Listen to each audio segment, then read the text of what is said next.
skimp on, right? Like those are the things that you really need. The car seat, the diapers, the bottles. When we look at all of this, it's been a long time for me, but I still remember.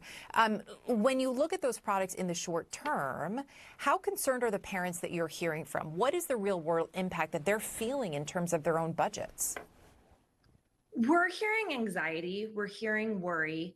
I think the sentiment is this is already so hard. This is one more thing. I feel very unsupported.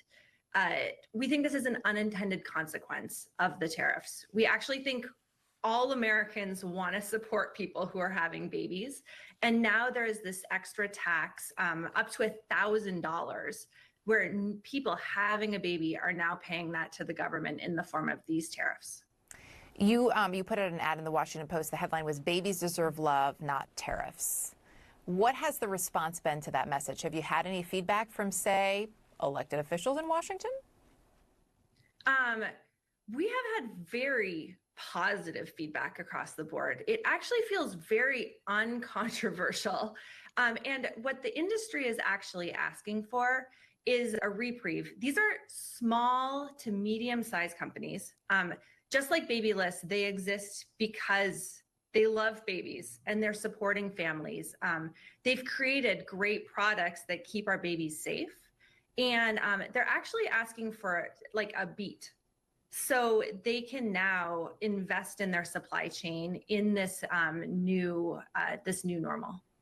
So, and you talk about the unintended consequences. I feel like that's what I've heard from a number of people, right? That there was this sort of what felt to a lot of people like a rash decision that then had a lot of consequences that likely were not intended, right? That the thinking was probably not, hey, I'm going to throw tariffs on strollers and car seats, right? At the same time, you have an administration that's also talking about trying to incentivize couples to have more children or families to grow their families.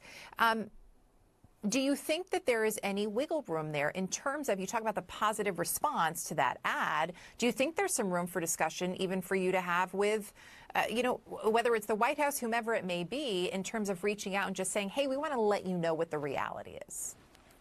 Yeah, that's exactly right. It's moving supply chain for this type of product takes time and it takes investment. And that's the actual request here. The actual request is some time. When you use the word rash, it was these were announced and then put in place so fast that these companies in a day-to-day, week-to-week are operating in an emergency. They are in crisis and they need this beat in order to invest. Well, keep us posted in terms of what else you're hearing and what those conversations are. We'd love to know. Natalie, thank you for your time.